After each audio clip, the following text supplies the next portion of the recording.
ये सब लोग बोल रहे हैं कि जो कोविड-19 का जो इंजेक्शन वैक्सीन लगा हुआ है उसके कारण हो रहा है डेथ। जब ब्लड का फ्लो ही कम हो रहा है, मेरे हार्ट से ब्लड ज़्यादा पंप करके जा ही नहीं पा रहा है या ब्लड यहाँ पे आ ही नहीं पा रहा है। दैट इज़ द रीज़न कि कार्डियक अरेस्ट के केसेस ज़्यादा आने लगे। आपकी पर्सनल लाइफ अगर अच्छी चल रही है तो आपकी प्रोफेशनल लाइफ भी कहीं ना कहीं वो बैलेंस चलेगी। प्रोफेशनल आपकी अच्छी चल रही है, हो सकता है आपकी पर्सनल लाइफ भी कहीं ना कहीं वो बैलेंस चलेगी। एक में भी गड़बड़ आई ना, दूसरी पे इम्पैक्ट वो पड़ेगा ही पड़ेगा। अपने बॉडी को फिजिकल से मेंटेन भी कर रहे हैं, प्रॉपर डाइट ले रहे हैं, फिर ऐसा क्यों हो रहा है कि उनको हार्ट अटैक हो गया। एक चीज़ जो हर कॉर्पोरेट में कॉमन है, that is smoking and alcohol consumption. ये चीज़ें टेम्परेरी आपको लगेंगी कि मेरा स्ट्रेस रिलीव कर रही है। जैसे 5 बजे सोए, 10 बजे उठ के बोले मैं ये सुबह का कवर कर लिया सो के तो उस पर मेंटल हेल्थ नहीं पड़ता है क्या? लेकिन रेंचो ने उसको एक चीज़ बताई थी कि यार ये जो दिल है ना, इसको हमेशा एक बात बोल के रखो कि ऑल इज वेल, क्योंकि ये दिल डरता बहुत है, इसको नहीं पता सही क्या है गलत क्या है। Giving trainings is just like a check box कि हमें हायर अथॉरिटी से ऑर्डर आए हैं कि ये वाली ट्रेनिंग्स इस पर्टिकुलर टाइम में होनी चाहिए, आप प्लीज़ करवा दो। हेलो दोस्तों, तो स्वागत है हमारे इस पॉडकास्ट में। आज जो हमारे गेस्ट हैं वो सौरभ जी हैं, जो कि ये मेंटल हेल्थ और कॉर्पोरेट वेलनेस कोच हैं, जो कि आज इससे हम जानेंगे कि अपनी मेंटालिटी को कैसे सही रखें और कैसे मैनेज करें। तो सर, वेलकम है हमारे इस पॉडकास्ट में। Thank you so much Rishabh. जैसे मेंटल हेल्थ है, इससे हम लोग को कैसे मैनेज करना चाहिए अपने मेंटल हेल्थ को, ये क्या है? मेंटल हेल्थ मैनेज करने के तरीके तो वैसे तो बहुत सारे हैं, और सच बताऊं तो मेंटल हेल्थ नाम ही आज के टाइम पे आया, पहले होता ही नहीं था, है ना।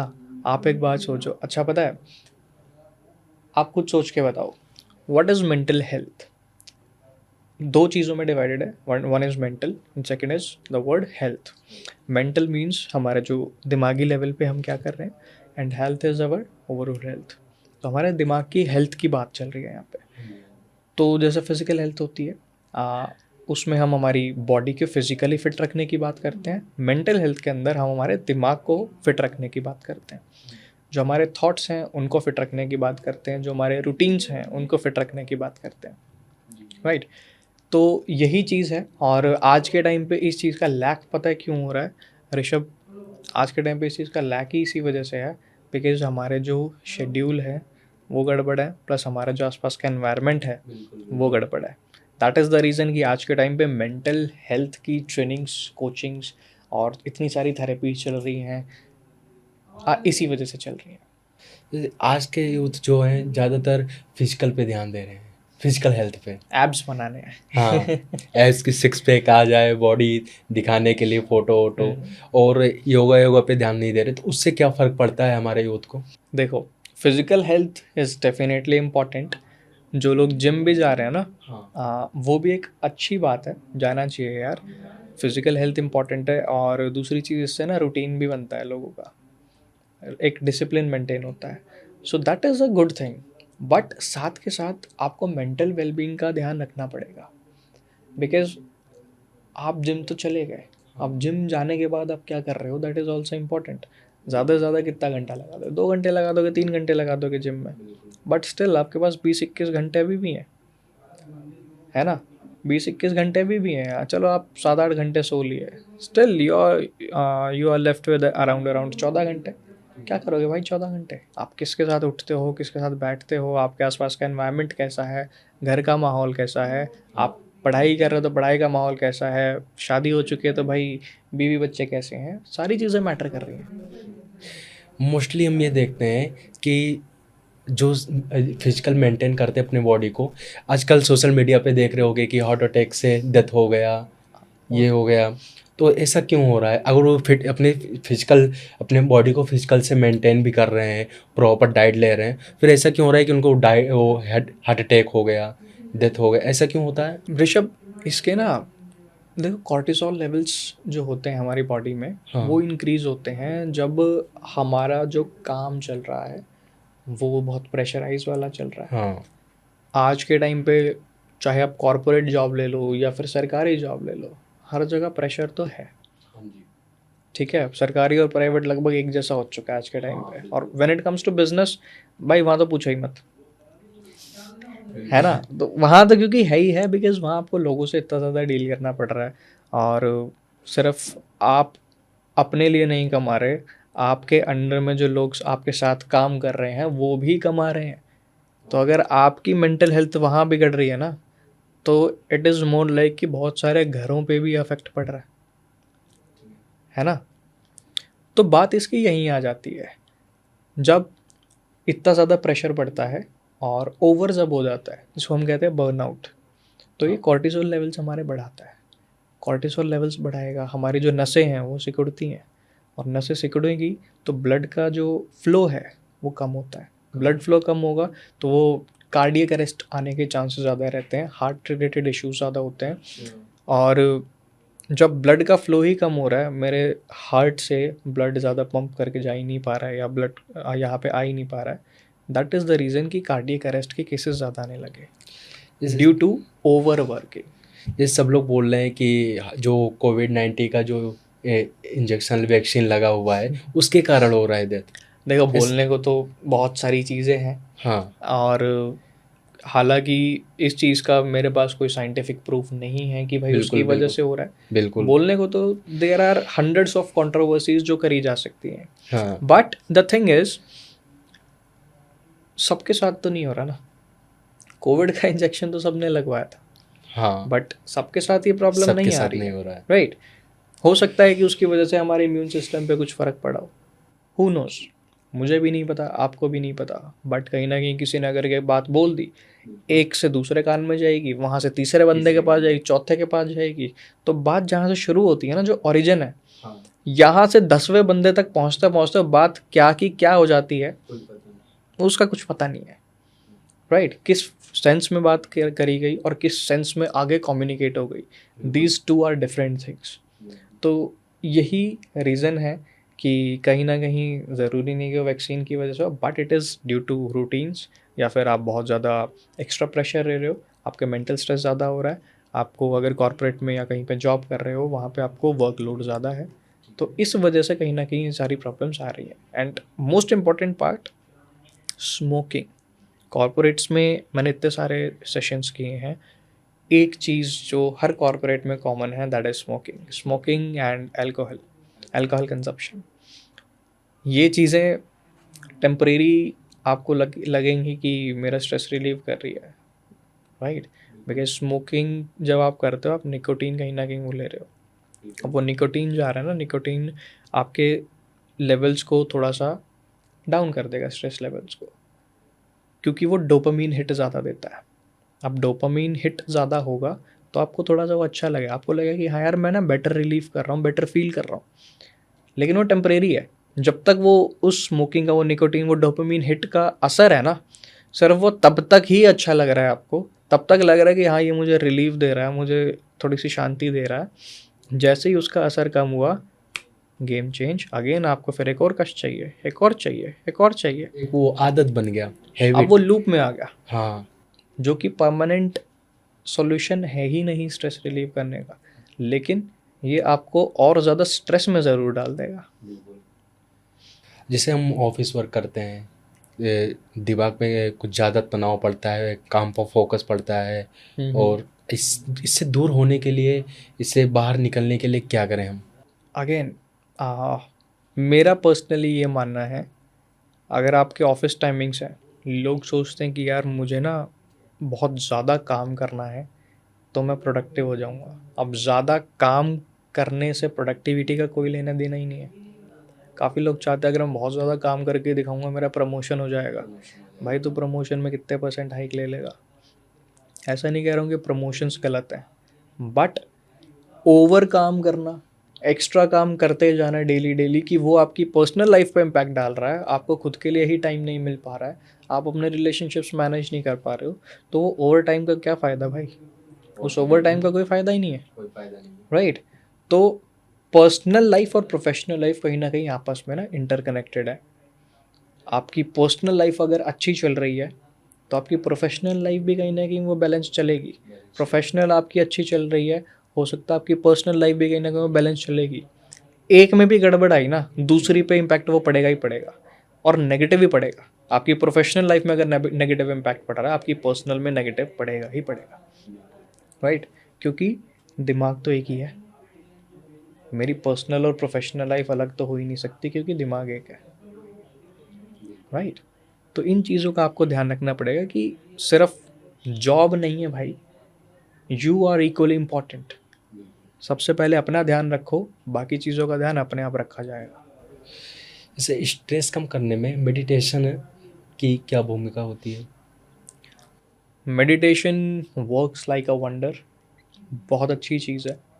In fact I recommend every youth specially कि वो स्पिरिचुअलिटी की तरफ थोड़ा सा इंक्लाइंड रहे, वहाँ पे लीन रहे, क्योंकि ना इतना ज़्यादा यूथ के अंदर आज के टाइम पे पोटेंशियल है, इतनी सारी चीज़ें हैं, इतना गर्म खून है उनके अंदर कि उसको यूटिलाइज और रेगुलेट करना बहुत ज़रूरी है।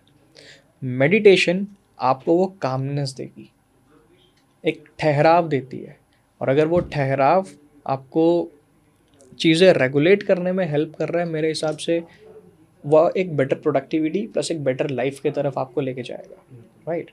अब मेडिटेशन भी लोग कहते हैं कि सर ध्यान नहीं लगता, हाँ, 5 मिनट भी नहीं बैठा जाता, बात वो आधा घंटा 1 घंटा तो दूर की बात है, 5 मिनट ही नहीं बैठा जा रहा तो कैसे कर सकते हैं, राइट? ज़रूरी थोड़ी आपको वही मेडिटेशन करनी है, there are different types of meditation. आप म्यूज़िक मेडिटेशन का सहारा ले सकते हो। Music meditation is one of the best thing I have ever practised. उसमें आपका इंस्ट्रूमेंटल म्यूज़िक होता है, काम होता है, सूदिंग म्यूज़िक आप सुन सकते हो, आपके जो आँखों को भी रिलैक्स देता है, आँख बंद करके बैठ जाओ आराम से, कानों को रिलैक्स देगा, आपके दिमाग को रिलैक्स देगा। ये चीज़ें रिलैक्स होंगी तो अपने आप आपकी बॉडी रिलैक्स करेगी। ये बिल्कुल फिल्मी कहानी की तरह, जैसे अपने बॉडी को रिलैक्स करना, एग्जैक्टली, ये फिल्मी कहानी की तरह हो गया। बिल्कुल। जैसे फिल्मी थेरेपी में क्या क्या होता है, कैसे? फिल्मी थेरेपी मेरी ना पर्सनल फेवरेट है, because since I created this therapy, और मैंने बहुत सारे ट्रेनिंग सेशंस अटेंड किए ऋषभ, बहुत सारी कोचिंग्स अटेंड की, बट उसमें जब भी स्ट्रेस मैनेजमेंट की बात आती थी ना, बहुत बोरिंग लेक्चर्स हो जाते थे। जस्ट एज कि क्यों ही करवा रहे हैं यार, इसको ख़त्म करो, बंद करो। बोरिंग सा बिकॉज पता है मोस्ट ऑफ द कॉरपोरेट्स के लिए क्या होता है, giving trainings is just like a check box, कि हमें हायर अथॉरिटी से ऑर्डर आए हैं कि ये वाली ट्रेनिंग्स इस पर्टिकुलर टाइम में होनी चाहिए, आप प्लीज़ करवा दो, ठीक है? अब वो किसी को भी उठा के ले आएंगे और कहेंगे कि हाँ यहाँ पे ट्रेनिंग करनी है। अब इस चीज़ का फ़र्क किस पे पड़ रहा है? एम्प्लॉयज़ पे पड़ रहा है। तो इट इज़ नॉट लाइक, क्योंकि पता जितनी बड़ी कंपनी होती है ना, उतने ज़्यादा लोग उसमें काम कर रहे हैं। एज अ फाउंडर मैं अपनी कंपनी के बारे में बहुत कुछ सोच सकता हूँ, लेकिन अगर मैं फाउंडर नहीं हूँ, अगर मैं वहाँ पे जॉब कर रहा हूँ, तो मुझे कहीं ना कहीं अपने घर से, अपने से, मेरी जॉब से मतलब रहता है, चाहे वो एक हाई अथॉरिटी वाला बंदा ही क्यों ना हो, चाहे उसके अंदर में कितनी ही टीम्स काम क्यों ना कर रही हो। अगर वो जॉब ही कर रहे हैं तो बहुत ऐसे कम मैंने लोग देखे हैं जो एक्चुअल में कंपनी के बारे में सोच के काम कर रहे होते हैं, अदरवाइज उनको बस वो चेक बॉक्स करना है, राइट? तो फिल्मी थेरेपी के क्रिएशन का रीज़न ही ये था कि यार जो चीज़ मुझे ही अच्छी नहीं लग रही, और जब मैं खुद इस इंडस्ट्री में आया ट्रेनिंग सेगमेंट में, तो मैं वो दूसरों को भी क्यों सिखाऊंगा। लेकिन स्ट्रेस मैनेजमेंट इज़ समथिंग, जैसे मैंने आपको बताया, आज के टाइम पे बहुत ज़्यादा ज़रूरी है आपकी stress management in mental health का ध्यान रखना। तो यही रीज़न था कि अगर मैं ये चीज़ कर रहा हूँ तो मैं वो बोरिंग लेक्चर तरीके से नहीं करूँगा, मुझे इसमें कुछ चाहिए तड़का, और वो तड़का मुझे वहीं बॉलीवुड से मिला, बिकॉज बचपन से हम लोग ने इतनी बॉलीवुड मूवीज़ देखी हैं जिस चीज़ का हिसाब नहीं, राइट? हम सब भारतीय हैं, है ना? बचपन में तो आपने कोई हॉलीवुड मूवीज़ नहीं देखी होंगी इतनी वही DDL से देख के बड़े हुए होगे राइट? तो वहाँ पे इमोशंस जुड़े हुए हैं, और जहाँ इमोशंस जुड़े हुए हैं, बिकॉज इंडिया के अंदर बहुत ज़्यादा इमोशंस है, इंडियंस के अंदर बहुत इमोशंस है, it's an emotion rich country. तो वो इमोशंस हमारे स्ट्रेस को बढ़ा सकते हैं, कम कर सकते हैं। उसको रेगुलेट कैसे करना है, दैट इज़ थ्रू फिल्मी थेरेपी। हम उसमें रोल प्लेस करते हैं उसमें, गेमिफिकेशन मोड्स में चीज़ें करते हैं, बहुत सारी चीज़ें होती हैं जिससे आपको सीखने को मिलता है, जो कि ऑलरेडी आप बचपन में किया करते थे या मूवीज़ देख के आपने सीखी बट हमेशा इग्नोर किया, right? So those are not boring lectures, I am giving you an cinematic experience, एक कंप्लीट एक्सपीरियंस कि भाई आप ही अपनी लाइफ के हीरो हो, और क्या। राइट? तो आपको किसी को कॉपी करने की नीड नहीं है, you are the hero of your own life, this whole life is the movie, you are the director, you are the hero. Basically देखते हैं कि रात में सब लोग एंटरटेन करने के लिए अपने फ़ोन को 1 बजे, 2 बजे, 3 बजे, 4 बजे तक रात तक देखते रहते हैं। क्या उससे उनके मेंटल हेल्थ पे इफ़ेक्ट नहीं पड़ता है? बहुत ज़्यादा पड़ता है यार, बहुत ही ज़्यादा इम्पैक्ट पड़ता है, स्पेशली आपकी जो स्लीप साइकिल है उस पर बहुत ज़्यादा असर पड़ता है। नहीं, मोस्टली बोलते हैं कि मैं इतने बजे सो जाऊँगा, इतने बजे फिर मैं सुबह तक कवर कर लूँगा। तो उस पे फ़र्क नहीं पड़ता है, जैसे सुबह 5 बजे सोए, 10 बजे उठ के बोले मैं ये सुबह का कवर कर लिया सो के। तो उस पे मेंटल हेल्थ नहीं फ़र्क पड़ता है क्या? देखो, ये चीज़ मैं भी सोचा करता था, टू बी वेरी ऑनेस्ट, मैंने भी ये बोला करता था। स्टार्टिंग में मेरी आदत ऐसी हुआ करती थी कि रात को 3-3, 4-4 बजे तक कर रहे हैं हाँ। और सुबह उठ के फिर मम्मी कहती थी कि इतनी देर से क्यों उठता, पापा भी यही बोलते थे। मैं कहा कि 8 घंटे सोना तो सो तो लिया, नींद तो पूरी हो रही है ना। तो फिर ना मेरे पापा ने उस टाइम मुझे एक बात बताई थी, तू चाहे सुबह 6 बजे सोता है या 5 बजे सोता है, फिर कहता 8 घंटे की मैं नींद कंप्लीट कर ली, लेकिन बेटा जिस टाइम तू काम कर रहा है ना, तो इंडिया में है, जिस टाइम तो यहाँ पे काम कर रहा है रात को, उस टाइम पे बाकी जो कंपनीज एक्चुअली काम कर रही है इंडिया में वो शट डाउन है, वो बंद है, हाँ। ठीक है? और जिस टाइम तू सो रहा होगा ना, वो कंपनीज खुल गई होंगी। तो जब आधा टाइम वो जो खुली हुई है, वो आधा खुले टाइम में उनके तू सो रहा है, तो तूने अपनी प्रोडक्टिविटी वैसे ही कम कर ली और तेरी अप्रोच वैसे ही कम हो जाएगी, बिकॉज जब तू सो रहा है वो लोग काम कर रहे हैं जहाँ तेरी ज़रूरत है, राइट? तो एक तो ये हुई अपॉर्चुनिटी वाली बात कि ये चीज़ ठीक है, मुझे समझ आई कि मैं 8 घंटे की नींद पूरी करने के बावजूद प्रोडक्टिवनेस नहीं दे पाया उस चीज़ को। एंड सेकेंड थिंग, हम बात कर रहे हैं मेंटल हेल्थ की। मेंटल हेल्थ के लिए हमें एक चीज़ कहते हैं कि हमें सनलाइट बहुत ज़रूरी होती है। सुबह की जो सनलाइट सुबह होती है की। That is very necessary. अब सुबह की सनलाइट आपको विटामिन डी देगी, कैसे देगी जब आप उठे ही नहीं हो? उठेंगे ही नहीं, 10 बजे तक सोएंगे तो फिर कैसे देगी? है ना? कैसे देगी जब आप उठे ही नहीं हो? और विटामिन डी लेना, सनलाइट लेना is actually beneficial for your mental health. तीसरी चीज़, हमारा जो ब्रेन है, this is made up of fluids. बहुत सारे इसमें फ्लूइड्स हैं जिससे बने हुए हैं, जिसको हम बने हुए हैं। ग्लिम्फेटिक सिस्टम बोलते हैं। बिल्कुल। अब ये ग्लिम्फेटिक सिस्टम का काम क्या है? ग्लिम्फेटिक सिस्टम आपका एक्टिवेट पता है कब होगा? जब आप सो रहे होते हो।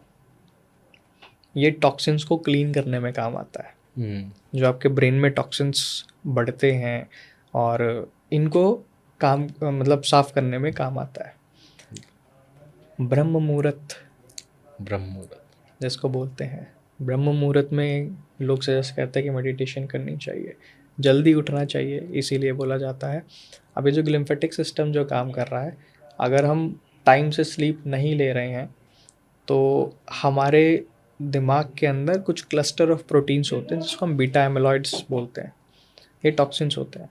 अब ये जितनी देर तक हम जागे रहेंगे उतने ज़्यादा ये तादाद में पैदा होते रहेंगे, और ये जितने ज़्यादा तादाद में पैदा होंगे उतने आपके सोचने की क्षमता कम होगी, बिल्कुल। राइट? बिकॉज एक चीज़ आपने डेफिनेटली नोटिस की होगी, जब रात को कोई बंदा काम कर रहा है, मोस्ट ऑफ द टाइम्स वो अपने मोबाइल फ़ोन पे होता है, मोस्ट ऑफ द टाइम्स वो अपने लैपटॉप पे होता लैपटॉप पे होता है। है ना? क्यों? कोई सीरीज़ देख रहा होता है, कोई रील स्क्रॉल कर रहा होता है। ये चीज़ें मेंटल हेल्थ के लिए बहुत ज़्यादा ख़राब हैं, बेकार हैं, बिकॉज़ ये जो टॉक्सिन्स पैदा हो रहे हैं ना हमारे दिमाग में, ये बहुत गलत है। तो ग्लिम्फेटिक सिस्टम जब तक ऑन नहीं होगा, दैट इज़ आपको स्लीप साइकिल के अंदर आना पड़ेगा। जो आप थेरेपी करते हैं, वेलनेस कोच में जो ट्रेनिंग देते हैं फिल्मी में, उस पे सामने वाले बंदे को क्या इफ़ेक्ट पड़ता है? क्या रिज़ल्ट मिला? आप दिए होंगे ट्रेनिंग, तो क्या रिज़ल्ट मिला? देखो, रिजल्ट्स तो इसके अंदर बहुत ज़बरदस्त आते हैं, और ऐसा नहीं है कि सिर्फ एक दो को मिले हैं, देर आर मेनी एग्जाम्पल्स जिसमें रिजल्ट्स उनको काफ़ी पॉजिटिव मिल रहे हैं। जिसमें मैं आपको बताता हूँ हम लोग एक्चुअल में क्या करवा रहे हैं। एक छोटा सा सीन रिक्रिएट करते हैं यहाँ पे। आ, एक बंदा था, आई वॉन्ट से the name and the company. अब उनको ना डिसीजन मेकिंग में प्रॉब्लम आती थी कि सर मुझे ना काम तो आता है, लेकिन डिसाइड क्या करना है उसका, डिसीजन मेकिंग का जो प्रोसेस है पूरा, उसमें मुझे प्रॉब्लम आती है क्योंकि मुझे डर लगता है काफ़ी कि अरे मैंने काम तो कर दिया, अब मैं इसको मैनेजर को दिखाऊंगा, डांट देगा, कुछ कमियां निकाल देगा। अब इस चक्कर में वो बहुत डरता था। हाँ, तो उन्होंने कहा कि सर इस चीज़ को ख़त्म कैसे किया जाए। राइट। अब आपने मूवी देखी होगी थ्री इडियट्स। हाँ देखा है। है ना, थ्री इडियट्स में हमारा जो करेक्टर था राजू, बहुत अंगूठियां पहनता था, हाँ है ना, कि ये मिल जाए वो मिल जाए सब कुछ हो जाए, क्योंकि बचपन से घर का टॉपर रहा है। तो घर वालों को भी उम्मीद थी कि भाई लड़का बड़ा होकर कुछ करेगा। तो एक वो प्रेशर तो साइड से आया उसको पीछे से कि भाई करना है करना है करना है, नहीं हुआ तो पता नहीं दुनिया ही खत्म हो जाएगी उसकी। हाँ, तो वो डर था उसके अंदर। फिर हमारे रेंचो भैया आते हैं वहाँ पे। है ना, अब रेंचो भैया छोटा सा वहाँ सीन बताते हैं जब राजू उसको बोल रहा होता है कि इतने सारे सेमेस्टर्स मिला के कुल अराउंड अराउंड 47 48 एग्जाम्स हैं, अपना तो पहले क्लियर कर लें, पहले अपना तो देख ले, बाद में दूसरों का करेंगे ना। तो रेंचो वही बात करता है कि भाई हो जाएगा, सब हो जाएगा, कोई दिक्कत नहीं है। अब लेकिन वो कहता है कैसे हो जाएगा, तो वो उसको बताता है यार तू राजू डरता बहुत है। अब वो डर किस वजह से था, देखो राजू के अंदर भी पोटेंशियल था। बाद में राजू ने बहुत अच्छी जॉब करी और अपने करियर में बहुत अच्छा किया था, और वो इस वजह से नहीं किया था बिकॉज उसको डर था। वो डर खत्म कर दिया ना उसने, उसके बाद उसने अच्छा किया था। लेकिन रेंचो ने उसको एक चीज़ बताई थी कि यार ये जो दिल है ना, इसको हमेशा एक बात बोल के रखो कि ऑल इज वेल, क्योंकि ये दिल डरता बहुत है, इसको नहीं पता सही क्या है गलत क्या है। आप इसको जैसे इंस्ट्रक्शंस दोगे ना ये वही मान लेता है। आप कहोगे भाई डर लग रहा है तो इतना डरा देगा जिस चीज़ की हद नहीं है। आप इसको कहोगे नहीं लग रहा है डर, तो भाई फिर कोई लिमिट नहीं है, आप बेहिसाब निडर होकर सामना करो जिस भी चीज़ का करोगे। है ना, यही फ़र्क होता है इंसान के माइंडसेट में। अब रेंचो ने ये तो बताया कि ऑल इज़ वेल, ये चीज़ करनी है सिर्फ, बोलने से बहुत फ़र्क पड़ता है। तो हमने ये सीन वहाँ पे रिक्रिएट करवाया कि भाई तुझे डर लगता है ना डिसीजन में, कि चल करके देखते हैं, suppose I am your manager. वहाँ पे वो सीन रिक्रिएट करवाया। पहले तो वो थ्री इडियट्स की मूवीज़ का सीन रिक्रिएट करवाया हमने कि चल वो वाला सीन रिक्रिएट करते हैं, because three idiots is the movie, और हम मूवीज़ वही चूज़ करते हैं जिसमें एक्चुअल में कोई लर्निंग है, और जो काफ़ी फेमस मूवीज़ हैं जहाँ पे जिन लोगों ने वो देखी हुई है। द बेस्ट पार्ट इज़ ऐसी मूवी का हम एग्जाम्पल नहीं लेंगे इस चीज़ के अंदर जो लोगों ने नहीं देखी हुई। अगर उस बंदे ने वो मूवी नहीं देखी होती तो उसका एग्जाम्पल नहीं लेते, किसी और मूवी का एग्जाम्पल लेते, कुछ और जिसमें सेम उसमें डर खत्म हो रहा था और डिसीजन मेकिंग प्रोसेस अच्छी हो रही होती। जस्ट लाइक ये जवानी है दीवानी, जिसमें नैना ने अपना डर खत्म किया था। हाँ राइट, अकेले सोलो ट्रिप पे जाके अपने, हालांकि बाद में सब दोस्त बन गए थे, बट गई तो अकेले थी ना, स्टेप तो लिया था। But again back to Three Idiots, तो उसने थ्री इडियट्स मूवी देखी हुई थी, हमने वो एग्जाम्पल लिया। अब उसमें हमने वही सीन रिक्रिएट करवाया कि all is well, all is well, बंदे को चिल करवाया। अब वो जब माहौल के हिसाब से घुल मिल गया ना, वो चिल हो गया बंदा। उस टाइम पे फिर कॉन्फिडेंस बढ़ता है, जब कॉन्फिडेंस बढ़ता है तो डर खत्म होता है। राइट, उसका डर खत्म करवाया। Now again we recreated the scene कि now I am the manager, let's role play. अब मैं मैनेजर हूँ और आपको ये डेडलाइन, मैंने आपको डेडलाइन दी हुई थी, आप 2 दिन लेट हो। Now how would you approach me, आपका प्रोजेक्ट अभी भी ख़त्म नहीं हुआ है, वर्स्ट टू वर्स्ट आप केस लेके चल लो।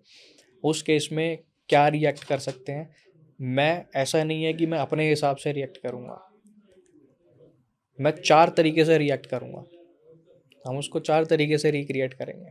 पहला, मैंने बहुत कामली डील किया, आपका रिएक्शन कैसा रहा इसके अंदर, क्योंकि मेरे रिएक्शन पे डिपेंड करेगा आपका रिएक्शन।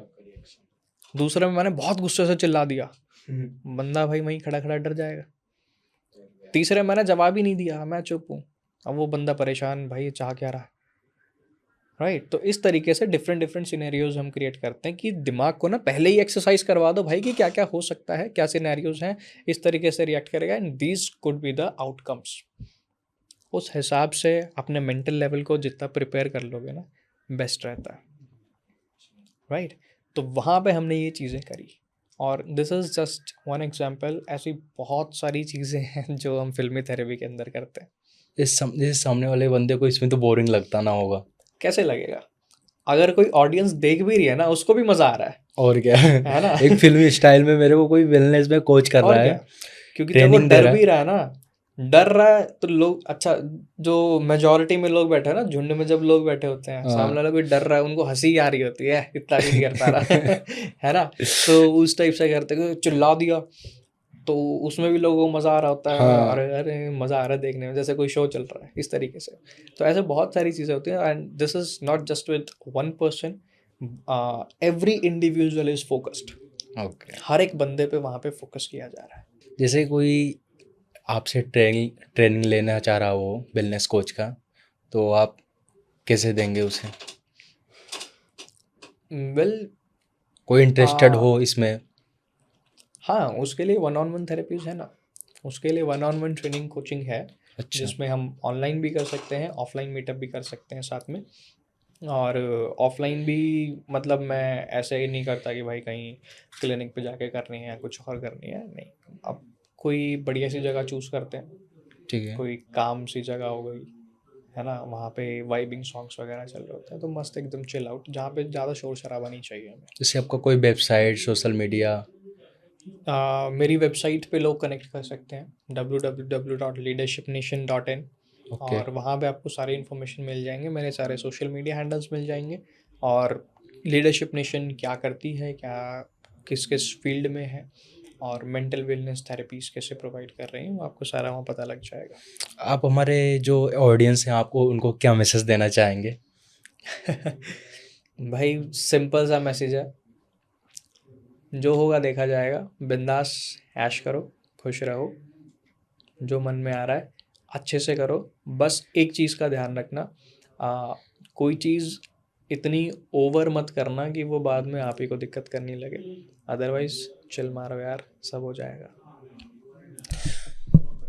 तो दोस्तों, आप हमारे सर से कनेक्ट करना चाहते हैं, वेलनेस कोच ट्रेनिंग लेना चाह रहे हैं, तो हमारे सर से आप कनेक्ट कर लें। मैं डिस्क्रिप्शन में इनका वेबसाइट का लिंक ऑलरेडी मेंशन कर दूंगा, आप वहां से ओपन करके आप इनसे कनेक्ट कर सकते हैं। और आपको इनसे क्या सीख मिली आप कमेंट सेक्शन में ज़रूर बताना, और इस वीडियो को ज़्यादा से ज़्यादा शेयर करें। थैंक यू सर हमारे थैंक यू पॉडकास्ट में ऋषभ। आने के लिए।